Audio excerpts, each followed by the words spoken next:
ফেরেশতা তুমি জানাইয়া দাও, আমার বন্ধু নবীরে জানাইয়া দাও, কেউ যদি সুবহানাল্লাহ কয়, কেউ যদি আলহামদুলিল্লাহ কয়, কেউ যদি আল্লাহু আকবার কয়, আমি আল্লাহ রাব্বুল আলামিন খুশি হইয়া তার জান্নাতের ভিতরে এত বড় একটা গাছ দেব, এত বড় একটা গাছ দিব, ফলের গাছ দিব, ছায়া বৃক্ষদার একটা গাছ দেব, যেই গাছের নিচে 40 বছর, কোন মুফাসসির বলছে 50 বছর, কোন মুফাসসির বলছে 70 বছর গোড়া দিয়া দৌড়াইলে ওই গাছের ছায়া শেষ হবে না। আরো জোরে বলেন সুবহানাল্লাহ, আরো জোরে বলেন আল্লাহু আকবার। এই জমিন কার, এই আসমান কার, প্রশংসা হবে কার, জিকির হবে কার? এমপির স্লোগান দেওয়া হয়, এই জমিনের ভিতরে মন্ত্রীর স্লোগান দেওয়া হয়, মেম্বারের স্লোগান দেওয়া হয়, চেয়ারম্যানের স্লোগান দেওয়া হয়, মেয়রের স্লোগান দেওয়া হয়। এ মুসলমান, এমপির স্লোগান যত জোরে দেওয়া হয়, মন্ত্রীর স্লোগান যত জোরে দেওয়া হয়, আমার আল্লাহর স্লোগান কেন এত জোরে দাও না? এমপি শেষ হয়ে যাবে, মন্ত্রী শেষ হয়ে যাবে, চেয়ারম্যান শেষ হয়ে যাবে, মেয়াদ শেষ হয়ে গেলে মন্ত্রীর মন্ত্রীগিরি শেষ, এমপির এমপিগিরি শেষ, চেয়ারম্যানের চেয়ারম্যানগিরি শেষ, কিন্তু আমার আল্লাহু খায়রুল মাকিরিন। আল্লাহ রাব্বুল আলামিন বলে আমার ক্ষমতার কোনো লয় নাই, আমার ক্ষমতার কোনো হয় নাই। এই জমিনের ভিতরে কত নবী রাসূল ওলি আল্লাহ ছিল, যুগে যুগে কালে কালে কত রাজা, কত বাদশা, কত এমপি, কত মন্ত্রী আমি আল্লাহ মাটির সাথে মিশাইয়া দিছি। কথা বলেন ঠিক কি বলেন?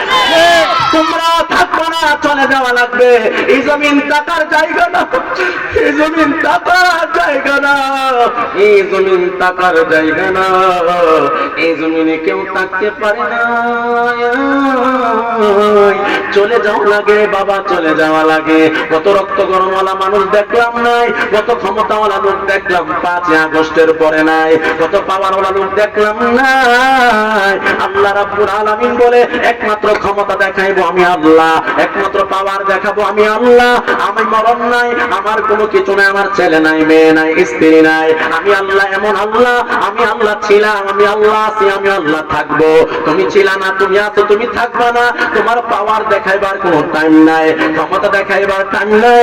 ও কচুয়া মোরা মানুষ, নামাজওয়ালা হয়ে যাও, দাড়িওয়ালা হয়ে যাও, নামাজিওয়ালা হয়ে যাও, সন্তানকে নামাজি বানাও, স্ত্রীকে পর্দাশীলা বানাও, নিজে জাহান্নাম থেকে বাঁচো। আনফুসিকুম ওয়া আহলিকুম নারা, নিজে জাহান্নাম থেকে বাঁচো, সন্তানকে, পরিবারকে জাহান্নাম থেকে বাঁচাও। এ মুরব্বি, তুমি নামাজ পড়ো, তোমার সন্তান নামাজি না, তুমি সব থেকে বেঁচে গেছো, কিন্তু তোমার স্ত্রী, তোমার ছেলে, তোমার মেয়ে সুদ খায়। তুমি পরিপূর্ণ ইমানদার না। কথা বলেন ঠিক না? তুমি পরিপূর্ণ ইমানদার না। তুমি নিজে জাহান্নাম থেকে বাঁচাও, তোমার সন্তানকে জাহান্নামের আগুন থেকে বাঁচাও। তোমার হাতে তসবিহ, কপালে কানুদার, এই কইরা তুমি বাঁচতে পারবা না রে মুমিন বান্দা। আগে নিজে বাঁচো, বাঁচার পরে পরিবারকে দাওয়াত দাও, তারপরে সমাজকে দাওয়াত দাও, এরপরে তাবলীগে যাও, তুমি চিল্লাই যাও, তোমার সমাজ, রাষ্ট্র, পরিবার এক জায়গা থেকে আরেক জায়গায় যাও। আগে নিজে বাঁচো, পরিবারকে বাঁচাও। কথা কোন ঠিক না বেটি? মালিক ইবনে দিনার রাহমাতুল্লাহ আলাইহি যেই মাত্র সালাম ফিরাইলেন, ফিরানোর পরে উনি মিহরাবের দিকে তাকাইলেন, তাকানোর পরে আল্লাহর ওই মালিক ইবনে দিনার রাহমাতুল্লাহ আলাইহি যেই কাগজটা 3 মাস আগে যুবকের দিছিল, ওই কাগজটা মিহরাবের উপরে পাওয়া যায় রে। কসুয়া মোরার বাবা, হৌলিপুরের বাবা, সন্তাপুরের বাবা, পাহাড়পুরের বাবা, ওই কাগজটা 3 মাস পরে কেমনে আল্লাহর ওই মেহরাবের উপরে আসলো? আপনাদের কাছে জানতে চাই, এটা কি আল্লাহর কুদরত কি কুদরত না? ওই মেহরাবের উপরে কাগজ, ওই কাগজের ভিতরে পাওয়া যায়, ওই কাগজের ভিতরে লেখা। মালিক ইবনে দিনার রাহমাতুল্লাহ আলাইহি দেখলেন যে কাগজের ভিতরে 3 মাস আগে যে সিগনেচার দিছিলেন ওই সিগনেচারও ঠিক আছে, সব লেখা ঠিক আছে, কিন্তু এখান থেকে তো অনেক দূরে অনেক দূরে অনেক দূরে যুবকের বাড়ি, কিন্তু কাগজটা এখানে কেমনে আসলো? আল্লাহর ওলি চিন্তায় পড়ে গেলেন, চক্ষু বন্ধ করে মুরাকাবা গেলেন, মুশাহাদা গেলেন। মুরাকাবা একটা শব্দ আসেনি, মুশাহাদা একটা শব্দ আসেনি, যে মুরাকাবা মুশাহাদার মাধ্যমে আপনার কলব জিন্দা হলে আপনি পাবেন। আপনি হক্কানি ওলির দরবারে গেলে আপনার কলবটাকে জিন্দা করে দিবে। আপনি মারা যাওয়ার পরে কলবে জিকির চলবে, আপনি মারা যাওয়ার পরেও জবান একদিন বন্ধ হয়ে যাবে, এরপরও আপনার কলবের ভিতরে জিকির চলবে। আপনি হাত দিয়া দেখবেন জিকির হচ্ছে। এই জন্য আল্লাহ জিকির করা লাগবে। আমি দেখছি ওই আমি যখন ছোটবেলা আমি দেখলাম আমার দাদা, আমি যখন হঠাৎ করে ঘুম ভাঙতো আমি দেখতাম দাদার গুনগুন আওয়াজে আমি শুনতে পেতাম আমার দাদা ফজরের নামাজের আগে, আমার দাদা তাহাজ্জুদের মুসল্লায় আমি দেখতাম আমার দাদা ফজরের নামাজের আগে। আমাদের বাড়ি থেকে মসজিদটা অনেক দূরে, দাদা যাইতো না, কিন্তু প্রায় সময় যাইতো, প্রায় সময় ঘরে পড়তো। আমি দেখতাম আমার দাদা এইভাবে দাঁড়াইতেন ফজর নামাজের আগে দাঁড়ায় দাঁড়ায়। আমি মান্নান শাহ রাহমাতুল্লাহ আলাইহি দেখছি এইভাবে দাঁড়ায় দাঁড়ায় দাঁড়ায় দাঁড়ায় গুনগুন করে তো রহিম জানি আসিয়াছি মাওলারি দরবারে আল্লাহ ফিরায় না মোরে, তোমারই দরজারে গোলাম তোমারই দুয়ারে, তোমারই দরজারে গোলাম তোমারই দুয়ারে আল্লাহ ফিরায় না মোরে, তোমারই দরজারে গোলাম তোমারই দরবারে। জানি আমি মহাদোষী বড়ই গুনাহগার, তুমি কিন্তু দয়ার মালিক আল্লাহু আকবার। কথা কোন ঠিক না বেটি? ক্ষমা করিলে কেবা জিজ্ঞাসিবে তোকে আল্লাহ ফিরায় না মোরে, তোমারই দরজার গোলাম তোমারই দুয়ারে। আমি দেখতাম দাদা এইভাবে কানে ধরে ধরে কান্না করতো। আমি ওই সময় থেকে চিন্তা করতাম ব্যাপার কি, এইভাবে কেন আমার দাদা কান্না করে, এটা আবার কোন জগৎ? নামাজের পরে দাদা কইতো রহিম রহমান নাম তোমার আল্লাহ,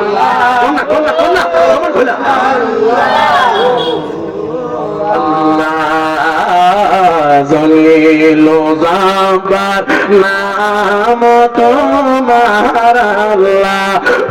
জবানটা খুলে না রে, গুনাহ নাই। ফজর সময় শুনছেন না, এভাবে বলে ফজর নামাজে পড়ে রহিম রহমান নাম তোমার আল্লাহ, সামিউ বাসির নাম তোমার আল্লাহ, রহিম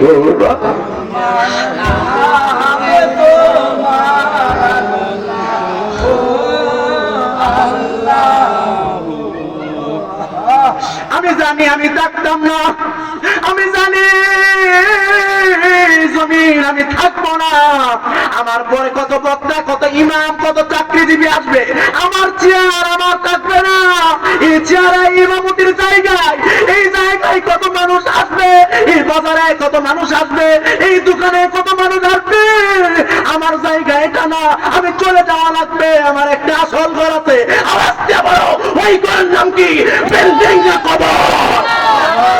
খবর রাখার দরকার আছে না? রাখার দরকার আছে, হাত করে দেখা।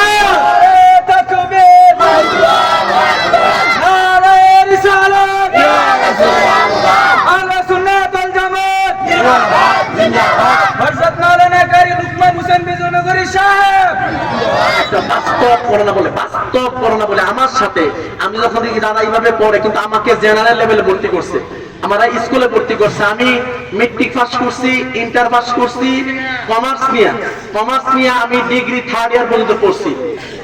আমার এই দিকে পড়া, কিন্তু আমার অবস্থান অন্যদিকে। সুবহানাল্লাহ। আমার অবস্থান কোন দিকে? আমি শুধু মাহফিলে যাই, মসজিদে যাই, শুধু মাদ্রাসা যাই। আমার মন চাই শুধু মাদ্রাসায় পড়তাম, আমার মনে চাই শুধু ওয়াজ শুনতাম। এটা বাস্তব প্রমাণ। আমার মামা এখানে আছে, আমার মামা ছোটবেলা আমাকে অনেক জায়গায় মাহফিলে নিয়ে গেছে, আমি শুধু ওই দিকে যাই। অনেকদিন আমি আব্বা আম্মাকে বললাম আমাকে দিবেন, আমি আইরল চলে গেছি, বিজয়নগর চলে গেছি। আমি ইন্টার কমপ্লিট করার পরে আমি নিজে যখন খরচ চালাই 5 টিকা ক্লাস 5 টিকা আমার খরচ আমি চালাই। এখনো পর্যন্ত আমার অনার্স কমপ্লিট, আমি কুমিল্লা ভিক্টোরিয়া মাস্টার্স আর কুমিল্লা আলিয়া থেকে কামে দিচ্ছি, আলহামদুলিল্লাহ বলি। আমি যখন এদিকে ইন্টার কমপ্লিট করলাম কমার্স নিয়ে, এরপরে আমার টার্গেট আমি আলেম হব। আমি নিজ দায়িত্বে আমি মাদ্রাসায় ক্লাস 9 পড়তেছি। মারহাবা কিনা না? দেখেন পরিবর্তনটা আপনি চেয়ে আনতে হবে, ভালো কিছু চাইতে হবে, কথা কয় না? ভালো কিছু, খারাপ কিছু কেউ চা খারাপ কিছু আল্লাহর কাছে কেউ চায় না, ভালো কেউ চাইতে হবে। আল্লাহ আমার ফজর নামাজ পড়ার তৌফিক দাও, সুবহানাল্লাহ। আল্লাহ আমাকে হালাল খাওয়ার তৌফিক দাও, আল্লাহ আমাকে জিনা থেকে বাঁচাও। আল্লাহ তুমি আমাকে নেক কাজ বেশি বেশি করার তৌফিক চাইতে হবে, চাইতে হবে, এটা চাই আনতে হবে আল্লাহর কাছ থেকে। কেউ খারাপ কিছু গুনার কিছু আল্লাহর কাছে চায় না, খারাপ কিছু চাই না, ভালো কিছু চাই আনতে হয়। আমি আল্লাহর কাছে চাইতাম আল্লাহ আমি দিই পুরি স্কুলে, কিন্তু আমার মন দিচ্ছে মাদ্রাসা। হিংসা লাগে, হিংসা করতেছেন জোরে করে আল্লাহ আমাকে স্কুল, আমার কিন্তু আমার তো মন চাচ্ছে আমি মাদ্রাসায় পড়তাম। আমি অনেক দিন দাদা যখন তাহাজ্জুদ পড়তো কান্না করতাম, আমিও ঠিক এরকম ভাবে ওইটা কান্না করতাম। আল্লাহ কোন দিনে দোয়া কবুল করতে পারি না।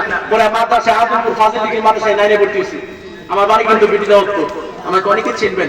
আমি তাকি চম্পকনগরে 10-15 বছর ধরে আমি ক্লাস 9 পড়তেছি মাদ্রাসায়। দেখেন আল্লাহ কেমনে পরিবর্তন করে। আল্লাহ বলে আমি অবশ্যই বান্দা তোর চেহারা দেখি না, তোর সুরত দেখি না। বুখারী শরীফের প্রথম হাদিস ইন্নামাল আমালু বিন্নিয়াত, আমি তোর নিয়তটা দেখি, নিয়তের উপর সবকিছু। কথা ঠিক না বেটি?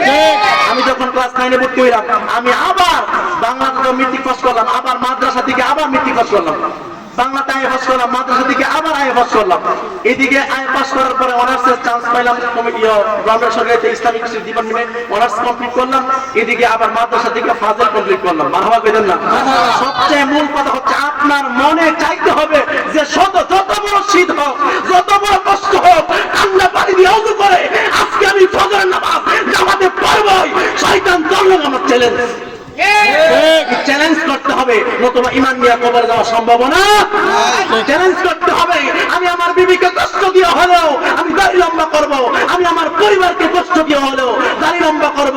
আমার দাড়ি রাখলে আল্লাহ খুশি হবে, আর দাড়ি না রাখলে আমার বিবি খুশি হবে। আমার এরকম বিবি, আমার এরকম পরিবার দরকার নাই। আমাকে যিনি সৃষ্টি করেছেন, মৃত্যুর পরে অন্ধকার কবরে যিনি মহারাজকে চিন্তা করবেন, ওই আল্লাহকে খুশি করার দরকার। আওয়াজ দিয়ে বলো, আওয়াজ দিয়ে বলো, ঠিক কিনা? আমি ছিলাম না, আমি আছি, আমি থাকবো না। আমার আল্লাহ ছিল, আমার আল্লাহ আছে, আমার আল্লাহ থাকবে। আল্লাহ ছাড়া কোনো উপায় নাই, নবী ছাড়া কোনো বন্ধু নাই। কথা কোন ঠিক না বেঠিক? আমি মনে কষ্ট দিয়ে লেছি, খারাপ লাগতেছে? খারাপ লাগতেছে? একটা আওয়াজ দেওয়া লাগবে, পারবেন নি?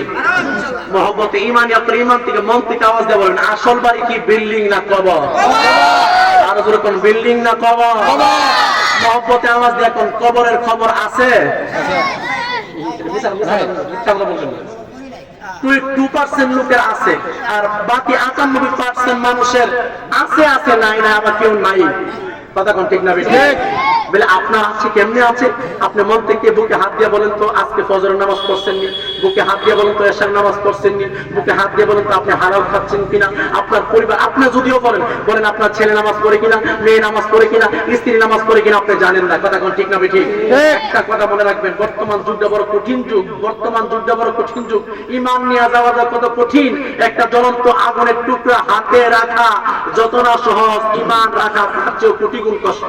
কথা কোন ঠিক না বেঠিক? এই জন্য বাবা ভাই হাত দিয়া বলি, আওয়াজ করে বলেন ওই কবরের খবর রাখতে হবে। কথা কোন ঠিক না বেঠিক? আযান দিলে মসজিদে হবে। কথা বলেন ঠিক কিনা বলেন? রাষ্ট্র যেদিকে যাবে, সমাজ যেদিকে যাবে, সমাজ আমার কবরে যাবে না, রাষ্ট্র আমার কবরে যাবে না, এমপি আমার কবরে যাবে না, ইমাম আমার কবরে যাবে না, মুয়াজ্জিন আমার কবরে যাবে না, নেতা আমার কবরে যাবে না, আমার পীর আমার কবরে যাবে না।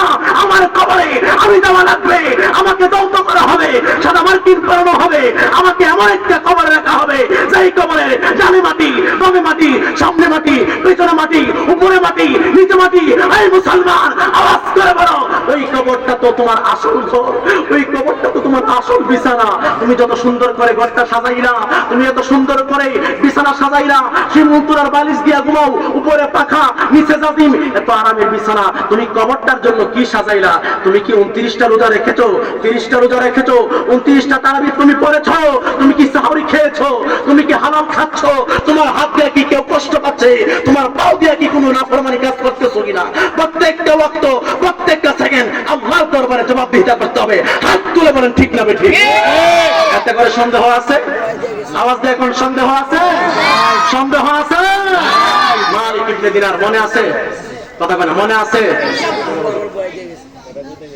সময় না, 1 ঘন্টা হয়ে গেছে। আমার আর 10 মিনিট সময় দিবেন? কথা বলে দিবেন? রাজি আছেন? ওই মালিক ইবনে দিনার সালাম পেরানোর পরে দেখতেছে সাদা কাগজটা দেখা যায়, যেটা লেখছেন। এবার আল্লাহর ওলি তো, আল্লাহর ওলিরা কিন্তু মোটামুটি কাশফের মাধ্যমে কিছু না কিছু অবস্থা, একটা ইঙ্গিত ইশারা পায়। কথা কোন ঠিক না বেঠিক? ওই আল্লাহর ওই মালিক ইবনে দিনার চিন্তা করলেন, এখানে এই অবস্থা কেন, এই কাগজটা এখানে আসলো কেন? আমি তো 3 মাস আগে যুবকের বাড়িতে কাগজটা দিয়েছিলাম। এবার আল্লাহর ওলি চিন্তা করলেন, আমি ফজরের নামাজ পড়ে আর দেরি করবো না, তাড়াতাড়ি করে আমি যুবকের বাড়িতে চলে যাব। আল্লাহর ওলি মালিক ইবনে দিনার রাহমাতুল্লাহ আলাইহি ফজরের নামাজটা পড়ে দেরি করলেন না। মালিক ইবনে দিনার রাহমাতুল্লাহ আলাইহি ওনার সাহাবীদেরকে নিয়ে, ওনার ভক্তদেরকে নিয়ে ওই যুবকের বাড়ির উদ্দেশ্যে রওনা হয়ে গেলেন। যাইতে যাইতে যাইতে যাইতে অনেক দূরের রাস্তা গেলেন। যাওয়ার পরে দেখে ওই যুবকের বাড়ির কাছে গিয়ে দেখে বাড়িতে ঢুকা যায় না। হাজার হাজার মানুষ যুবকের বাড়িতে দেখা যায়। একদিক দিয়ে কান্নার আওয়াজ, আরেক দিক দিয়ে অনেক গুণা মানুষ কান্না করতেছে, বাড়িতে ঢুকা যায় না। ওই সাহাবীরা বলেন, ও জগতের মানুষ, ওনাকে চিনো কিনা? উনি হচ্ছে মালিক ইবনে দিনার রাহমাতুল্লাহ আলাইহি। মালিক ইবনে দিনার, ওনাকে সাইড দাও, আল্লাহর ওলি বাড়িতে ঢুকতে চায়। কি হলো বাড়িতে, কি হয়ে গেল? এবার আল্লাহর ওলি বাড়িতে যে মাত্র ঢুকলেন, ঢোকার পরে দেখলেন ওই যুবক দুনিয়াতে নাই। ওই যুবক দুনিয়ার বাড়ি চলে গেলেন, ছেড়ে চলে গেলেন। দোয়া পড়েন, ইন্না লিল্লাহি ওয়া ইন্না ইলাইহি রাজিউন।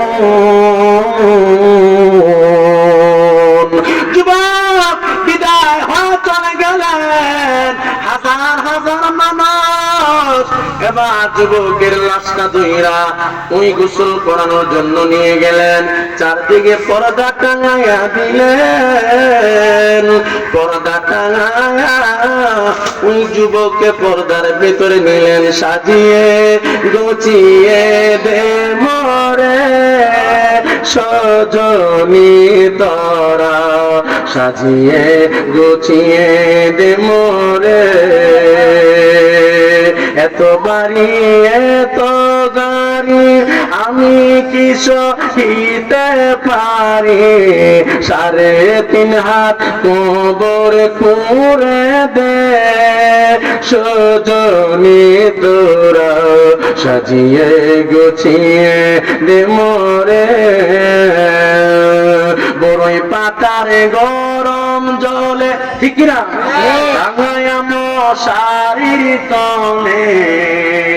আতর গোলাপ, আতর গোলাপ চন্দনে মাইখা দে সজনী তোরা, সাজিয়ে গুছিয়ে দে মোরে। এত পাওয়ার, এত ক্ষমতা, এত টাকা। 3 কোটি ইতালি থাকে, কানাডা থাকে, আমেরিকা থাকে। মারা যাওয়ার পরে এইভাবে গাড্ডা বাঁকা করে শুয়ে রাখছে।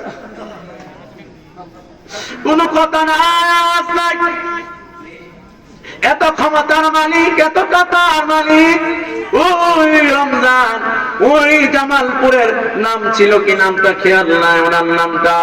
এরপরে আর কত লোক দেখলাম টাকাওয়ালা পয়সাওয়ালা, মারা যাওয়ার পরে গাড়টা বাঁকা করে গেল। আর লড়ে না, চড়ে না, দ্রুত করাইলাম, পানি ঢাললাম। এত ক্ষমতার মালিক চোখটা দি খুলে না, আপনি নড়াই না। এত ক্ষমতা কোথায় গেল? এত পাওয়ার কোথায় গেল? আজরাইল দেখা মাত্র সব ক্ষমতা শেষ। কথা কোন ঠিক না বেঠি? আল্লাহর ওলি যেই মাত্র পর্দার ভিতরে গেলেন, গিয়ে বললেন, আমিও দৌত করাবো, আপনারাও যুবকের লাশটা দৌত করান। আল্লাহর ওলি তিনি করলেন না। এবার আল্লাহর ওলি তিনি না কইরা যুবকের লাশটা পানি ঢাললেন। পানি ডাইলা আস্তে আস্তে গোসলটা করাইলেন। গোসলটা করাইয়া সাদা মার্কিন কাপড়টা যুবকের গায়ে লাগাইয়া দিলেন। কত মোড়ার যুবক, কত দামি দামি কাপড়